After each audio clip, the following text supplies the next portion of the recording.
What's up, everybody? And today we're checking out a cool video, Lockheed versus Boeing, the battle for the skies in the NGAD fighter program. This is by Pilot Photo G. We haven't reacted to any of this channel's videos before.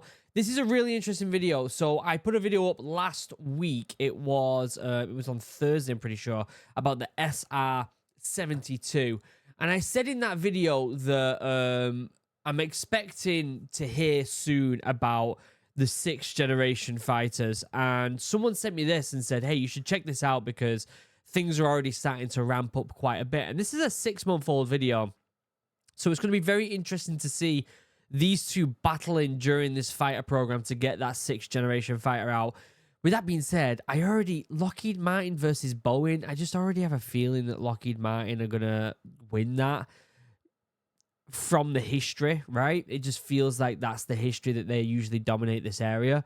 But it's interesting. I'm interested to watch this video. I will leave a link like I always do down in the description below if you want to watch the video without me waffling over the top of it. It's a great video to start the week. I've got some good videos coming up this week. Let's get into it. Let's watch this. Let's have some fun. Let's learn some stuff and see what's going on with this 6th generation fighter. There can be only one. The stakes in 2024 could not be higher. The Air Force needs to decide who will build the NGAD fighter. This 6th generation marvel represents a turning point in fighter aircraft design and the ability of the US Air Force to continue its unmatched air superiority in the battle space. Do you think we're going to see an aircraft that doesn't have, I forgot what they're called, like the tail part on the bottom? Do you think it's going to be like this very flat, kind of like the SR-72? Is it going to be like that, do you reckon?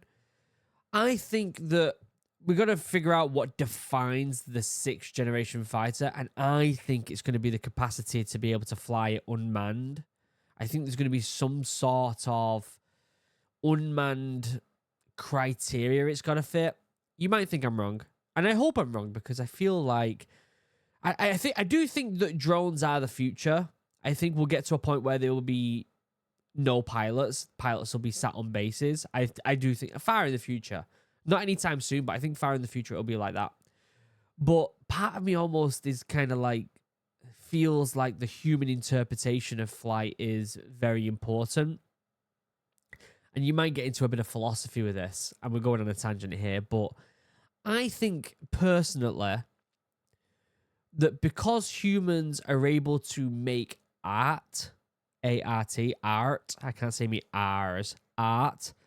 Because we're able to make art, whether that's storytelling or music or whatever, I think that when it comes to fighting in any instance, having the imagination and having that ability to be a bit more artistic helps you become a better fighter.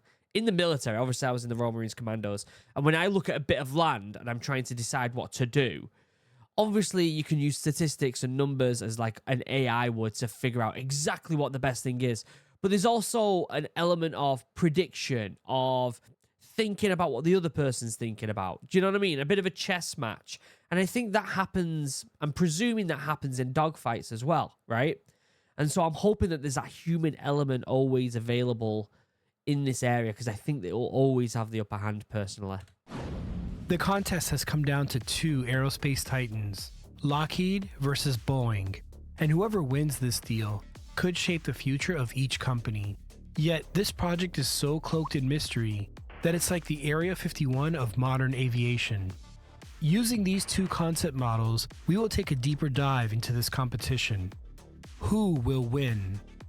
After years of development, we began our story last May when the Air Force threw down the gauntlet, calling for a contractor to finalize and build a clean sheet design of an aircraft so advanced that it's set to eclipse the legendary F-22 Raptor. Can you imagine an aircraft that is better than the F-22? It just doesn't make sense, does it? Like, it literally doesn't make sense. This isn't just another fighter jet. It's a generational leap into the future with an aggressive timeline that's aiming to hit production lines by the end of this decade. But hold on, NGAD isn't just a single aircraft. It's an entire family of systems. A master and its fleet of drone wingmen, known as Collaborative Combat Aircraft. Whoa. More on that later. Join me, Tog, as we unravel the secrets the rivalries, and the groundbreaking advancements of the NGAD project. Also, there's more at stake than just an airframe design. I'm liking this guy's way of storytelling. I think it's really cool. It's really like drawing me in on the competition between the two. We'll also take a look at how the competition to build the advanced engine which will power the NGAD is just starting to heat up, and other related components. So buckle up, it's going to be an exhilarating ride into the future of aviation. Don't forget to like, share, and subscribe for more high-flying content on this channel. Again, the link will be down below in the description if you want to go over to their channel, listen to it without me waffling over the top, but also go and share some love. Go and give some love to that channel over there, okay? We are cleared for takeoff. Here we go. Pilotphotog.com. As we mentioned, this competition has come down to Boeing and Lockheed Martin. And before we get into the pros and cons of each vendor, we need to quickly mention that Northrop Grumman had been involved in the NGAD contest, but recently bowed out. This was due to two reasons. Number one, they are working on the 6th generation bomber known as the B-21 Raider. Oh. And number two, they are also working on the Navy's version of NGAD, known as FAXX. So they've already pretty much locked in a decent couple of contracts there, haven't they? Grumman has a long history of developing naval aircraft, so it seems like a good fit. I've done videos all about the FAXX and Raider. You can check them out after this one. Yeah, I might do that. Getting back to the two big players in the NGAD competition, we'll start with a case for Boeing. The aerospace giant that is Boeing has a history of innovative designs such as the FA-18 Super Hornet and the F-15EX. Their approach often focuses on versatility and multi-role capabilities, which could be beneficial for the NGAD program. Yeah. Commercial aviation expertise. It's going to be interesting to see. I feel like the production of the F-22, even though it came out as the best aircraft ever, obviously it was very expensive. And ultimately they stopped making them. And so I'm wondering if that's going to play in the hand of Lockheed. I'm pretty sure it's Lockheed Martin that made the F-22. And so I'm wondering if that's going to hinder them in any way and be like, look, you can make it, but if it's too expensive and we have to shit can it pretty quick, then you got to be careful. Boeing's extensive experience in commercial aviation could provide unique insights into advanced technologies, including efficient aerodynamics, materials, and systems integration. Cost management. Boeing might offer more competitive pricing strategies, drawing from its broader commercial and defense production lines. Some things working against Boeing could be recent challenges. Boeing has faced significant challenges recently, most notably with the 737 MAX. These issues may raise concerns about their management and quality control processes. Yeah. Less stealth experience. Compared to Lockheed Martin, Boeing has less experience with stealth technology. This is what I was saying at the start of this, how it just feels like Lockheed Martin are probably going to win this either way. They just have more experience in the technology that needed today, don't they? They just seem that little bit ahead of Boeing. Which is a critical component of 5th and 6th generation fighters. Next, we will look at Lockheed Martin, making the case for Lockheed R, stealth technology expertise. Lockheed Martin is renowned for its expertise in stealth, exemplified by the F-22 and F-35. This experience is... What a history. They've made the F-35 and the F-22. Come on. Track record. Do you know what I mean? Crucial to the NGAD program, which demands advanced stealth capabilities. Proven track record with 5th generation fighters. As the manufacturer of the F-22 Raptor and F-35 Lightning, Lockheed has a proven track record in developing and producing 5th generation fighters in large numbers, which closely aligns with the NGAD's objectives. Yeah. Sophisticated systems integration. Lockheed has demonstrated capabilities in integrating complex systems, a necessary skill for the advanced avionics and sensor fusion expected in NGAD. And we have seen a lot more of this appearing recently. There was that program where everything has to communicate now. I forgot what the program's called. Someone will let me know in the comments. But that is vital to the modern day military. Communication and ease of communication is so important. And so there's going to be a massive emphasis on this in the future. Working against Lockheed could be a higher cost profile. Lockheed's projects, particularly the F-35, have been criticized for high costs. The F-22, particularly the F-22 more like it. The F-35, yes, it's high cost, but the F-22 was horrendous for the cost. This could be a concern for the NGAD program, given the emphasis on budget management. Over-reliance on a single manufacturer. Yeah. Although not inherently Lockheed's fault, awarding the contract to Lockheed could centralize U.S. fighter production in one company, potentially limiting diversity in design and innovation. That is true. But I mean, it's again, like you just said that in the video, it's not their fault. Like, they're just better than anyone else. Like, but if anything, it means Boeing should just step up the game. When it comes to the NGAD airframe, each company is offering distinct advantages. Boeing brings innovative design and cost management, while Lockheed offers unmatched stealth technology and experience with fifth-generation fighters. Boeing's recent challenges and Lockheed's higher cost profiles present potential drawbacks. Yeah. The decision will ultimately hinge on what set of strengths and weaknesses aligns best with the Air Force's vision of the NGAD program. And before I reveal my predictions, we also have to take a look at other components critical to the NGAD, such as the engines. The NGAD contract will also involve an all-new and revolutionary power plant known as an adaptive cycle engine. This power plant... I feel like we've heard that before. Was that mentioned on the SR-72? Or is this something completely new? I feel like I've heard it before somewhere. Someone will let me know in the comments, I'm sure. Plant is a sophisticated type of jet engine designed to provide high performance across a wide range of speeds and altitudes. Yeah, isn't that the one that can't kick in on takeoff? That they mentioned on the SR-22, where it says it kind of like it has two engines, where there's one that's used for taking off, and then there's one used when they're at that peak performance. It might not be. I might be just getting the two mixed up. When it came to engines in the past, you had to choose a high-performance afterburning engine such as those found on F-15s, or a fuel-efficient non-afterburning engine such as those found on A-10s.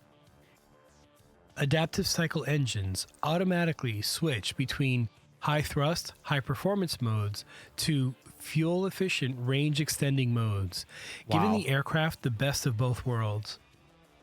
These engines also provide significantly more electrical power due to their advanced cooling, an absolute necessity for the power-hungry electronic systems that the NGAD fighter will demand. Especially if they start putting lasers on these things. That the amount of power that them lasers need is crazy. And just like the competition for the NGAD airframe, we've come down to two engine manufacturers, Pratt & Whitney and General Electric. That Pratt & Whitney, if that's how you say it, is the same one that's doing the SR-72 one. So that makes sense, doesn't it? When it comes to Pratt & Whitney, things working in their favor are a proven track record. Pratt & Whitney has a long history in the military engine market, notably with the F-135 engine that's used in the F-35. Oh. This experience is invaluable for the NGAD's demanding requirements, and they've also developed their own adaptive cycle engine known as the XA-101. Innovative technologies. There you go. Pratt & Whitney has been at the forefront of developing innovative technologies like the geared turbofan, which could provide insights into creating more efficient and powerful engines for the NGAD. Things working against Pratt & Whitney could be cost concerns. Similar to their experience with the F-35 program, cost overruns and budget concerns might be a factor, as Pratt & Whitney engines are often high in performance, but also in cost. I mean, it's not like... I get cost is really important, and we can say that the F-22 is a massive example of that. But it's not like the US is short on military budget, is it? Let's be honest. Like, if they can afford it, they're going to do it, aren't they? You know? And although not really a strong argument, we also have to consider the risk of complacency. Being a long-time contractor might lead to less incentive for radical innovation, which is crucial for a next-generation project like NGAD. When it comes to the other player in the adaptive engine contest, things working in General Electric's favor are advanced engine technology. GE is known for its technological advancements in engine design, such as their own prototype adaptive cycle engine, the XA100. This has been in the works since about 2007, and a full-scale model 2007, that's a long time that's been in the works for. Has been developed to fit inside the F-35A and C. Interesting. Strong research and development or R&D capabilities. GE invests heavily in R&D, which is crucial for pushing the boundaries of engine technology to meet the futuristic demands of NGAD. Isn't it crazy the amount of technology that goes into these things? Like, it's legitimately crazy how advanced this equipment is. And if a 6th generation gets, sorted out by these two, it's unlike the F-35, it's not going to be sold for a long time. We know that Europe are working on their own version of a 6th generation fighter. And so I don't think it'll be sold anytime soon, personally. GE also has experience in both commercial and military aviation. Some things that could work against GE could be integration challenges. While GE excels in engine technology, integrating their engine into a complex airframe like the NGAD could pose some challenges. Focus on commercial engines. Today, GE's primary focus is on the commercial engine market, which might affect their approach to military-specific requirements, such as the extreme stealth and combat durability requirements of the NGAD. Yeah. Both Pratt & Whitney and General Electric bring a distinct advantage to the table. Pratt & Whitney has a strong track record and established relationships in the military engine manufacturing space. What a cool shot that is. Woo! Whereas General Electric offers cutting-edge technology and a robust R&D background. Yeah. And like with most brand arguments, such as Ford versus Chevy, each side will only see their pros and the other side's cons. Along with the competitions for the airframe and engine, there are two other major components of the NGAD program, CCAs and avionics. This guy seems to know quite a bit, and so I would be very interested to see if he does give his opinion at the end on what he thinks is going to happen. You don't get enough of that in these videos, do you? We've watched a lot of aircraft videos, and it's always information, which is great, which is fantastic. I want to know their opinion, though. Like, what do they think is going to happen? I want a bit of personality in them. And so far, this has given me personality, this video, so I'm really impressed with this channel so far. Collaborative Combat Aircraft, or CCAs, are unmanned drones of various sizes, capabilities, and costs that are designed to team with manned aircraft like the F-35 and NGAD. That's so cool. They have large amounts of autonomy, rely heavily on AI, and most importantly, help reduce risk to the human pilots. The NGAD fighter will be the central node of this connected system of drones, and several manufacturers will likely contribute drones of various sizes to the overall project. That's really, really cool. As far as the total NGAD package goes, a fancy airframe and hot engines are not enough. The NGAD fighter, by definition, will push the limits of technology, and an advanced avionics package will be needed to combine all these systems to an efficient warfighting platform. The use of AI, machine learning, human interfaces, and other technologies will be required. I do think that there's going to be... I know that AI is rapidly becoming more normal. You're seeing it in phone technology and everything. I think for the military to adapt it, I think it's going to take just a little bit longer. Just because it has to be incredibly reliable. And right now, AI isn't incredibly reliable. And so I think it'll just be that little bit longer before we see it. Making this a massive project of its own. Only the most experienced manufacturer could likely take this on. Alright, aviation fans, as we come to the end of our deep dive into the next generation air dominance or NGAD fighter competition, it's time for me, Tog, to share predictions on how this high-stake contest will unfold. Hell yeah, I'm glad he's doing this at the end. I think this is great. This is a really, really good video so far. I've been very impressed. I watch a lot of these videos. This one's really, really impressed me. I like that he's giving his opinion at the end. Firstly, when it comes to the critical airframe contract, I'm putting my bets on Lockheed Martin. I mean, yeah. Lockheed is known for their unparalleled expertise and history in stealth technology. They've demonstrated this with 5th generation fighters like the F-22 and F-35. Yep. And in my opinion, are the best positioned to develop and manufacture the NGAD airframe.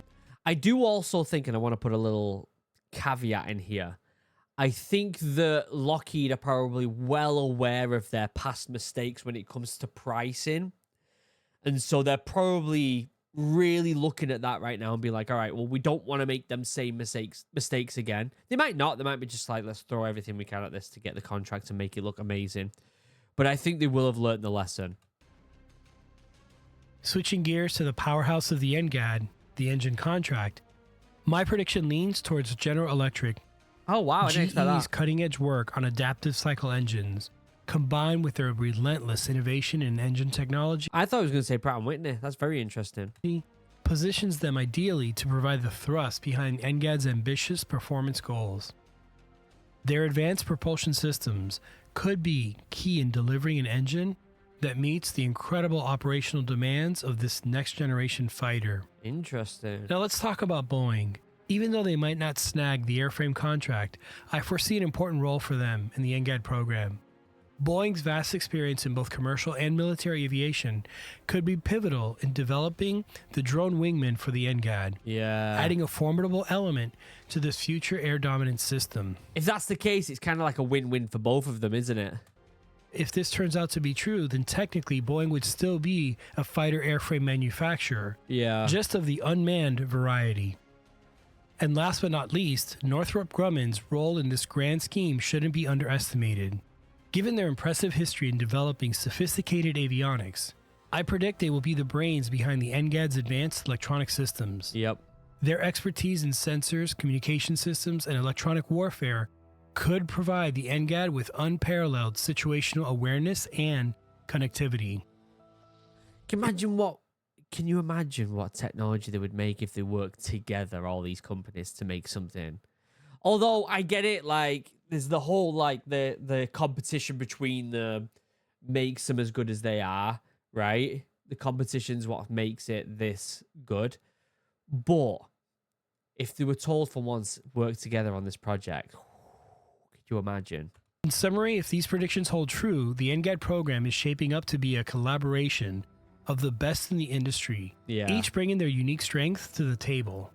Lockheed Martin's airframe, General Electric's engines, Boeing's drone technology, and Northrop Grumman's avionics could combine to create a truly next-generation fighter. Yeah, seriously. One that will dominate the skies for years and possibly decades to come.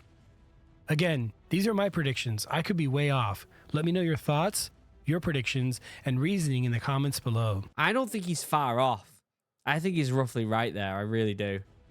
Great video. That's it for today's episode. If you enjoyed this analysis and want to stay updated on the latest in military aviation, don't forget to hit like, share, and subscribe.